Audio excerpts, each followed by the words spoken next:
80 সমান 1 মাইলের এই নকশা থেকে যে কোনো একটি দাগ নম্বরকে পলিলাইন দিয়ে আট করে তার ডিজিটাল ডিমার্কেশন করব এবং এই যে এখানে আমার যে সার্ভের প্যাড আছে, আমার নাম সহ যে সার্ভের প্যাডটি আছে, এই সার্ভের প্যাডটি এখানে বসিয়ে ক্লায়েন্টকে বুঝিয়ে দেব এবং কিভাবে প্রিন্ট করব, পিডিএফ আকারে সেভ করব, এই সমস্ত বিষয় নিয়ে এখানে আলোচনা করব। এই যে 113 নম্বর দাগটি রয়েছে, এই জমিটি ডিজিটাল ডিমার্কেশন করব। প্লাস আইকনে চাপ দিয়ে পলিলাইনটা সিলেক্ট করব। পলিলাইন সিলেক্ট করার পরে আস্তে আস্তে করে সুন্দর করে দাগ নম্বরের যে 4টি বাহু রয়েছে সেই বাহুর উপর দিয়ে পলিলাইনটা এঁকে নেবেন। আমি এখানে তাড়াতাড়ি করতেছি, আপনারা সুন্দর করে আস্তে আস্তে সময় নিয়ে করবেন। এরপর কনফার্ম ইনপুট দিয়ে পলিলাইনটা ক্লোজ করে দিবেন। এখন এই পলিলাইনটা সিলেক্ট করবেন। সিলেক্ট করার পর এর কালার চেঞ্জ করে দেবেন। কালার ব্ল্যাকটা ছিল, এই কালার এখন আমি রেড কালার দিয়ে দেবো, ম্যাজেন্টা কালার দিয়ে দেবো। এখন এই প্লটটিকে সিলেক্ট করে কপি করব। থ্রি ডটে চাপ দিয়ে একটা বেস পয়েন্ট সিলেক্ট করতে হবে। এখানে আমি একটা বেস পয়েন্ট সিলেক্ট করলাম। এরপর আমার যে সার্ভের প্যাডটা রয়েছে সেই সার্ভের প্যাডে যেয়ে এখানে পেস্ট করে দেব।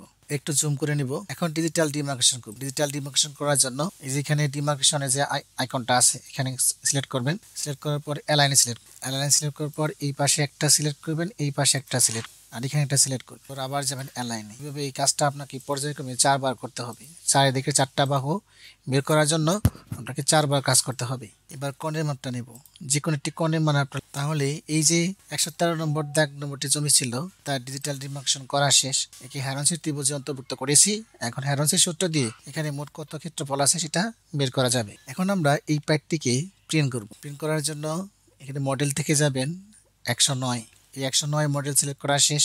এখন এখানে দেখেন যে জেলা গাজীপুর, থানা কালিয়াকৈর, RS, মৌজা শাহবাজপুর, 103, স্কেল 0.1 মাইল। এই লেখাগুলো আপনার প্রয়োজন অনুযায়ী মডিফিকেশন করতে পারবেন। আর লেখাগুলোকে কিভাবে মডিফিকেশন করতে হয় সেটা আমি আলাদা একটা টিউটোরিয়াল দেখাবো। আজকে শুধু ডিজিটাল প্রিন্টিংটা শিখাচ্ছি, কিভাবে আপনি এখন প্রিন্ট করবেন। প্রিন্ট করার জন্য এই যে 3 ডট নামের যে অংশটা আছে, এই 3 ডট অংশতে ক্লিক করুন। করার পর এখানে লেখা আছে দেখেন শেয়ার এন্ড এক্সপোর্ট পিডিএফ, এখানে ক্লিক করুন। ক্লিক করার পর যে প্রিন্ট পিডিএফ বানান, এই প্রিন্ট পিডিএফ এ ক্লিক করার পর এই পেপারের সাইজটা হবে আপনার A4 থেকে ISO A4 ক্লিক করে নিন। কিছুক্ষণ ওয়েট করবেন, আপনার প্রিন্টার রেডি হয়ে যাবে। এখন প্রিন্ট করবেন। এদিকে লেখা আছে পিডিএফ, এই পিডিএফ এ ক্লিক করবেন। সেভ করা চাপ পিডিএফ, নামটা এখানে চেঞ্জ করে দিবেন। নামটা এখানে লিখবেন যে 113, যেহেতু 113 নম্বর দাগের জমি, এটা 113 দিয়ে এখানে সেভ। তাহলে আমার এই সার্ভে রিপোর্টটা এখন সেভ হয়ে গেছে। এখন ফাইলটাকে ওপেন করে দেখবো যে আমার পিডিএফ ফাইলটা ঠিক আছে কিনা। এখানে কি দিলেই পিডিএফটারে ক্লিক করবেন। এটা এখন আমার পিডিএফ ম্যাপে পরিণত হয়ে গেছে।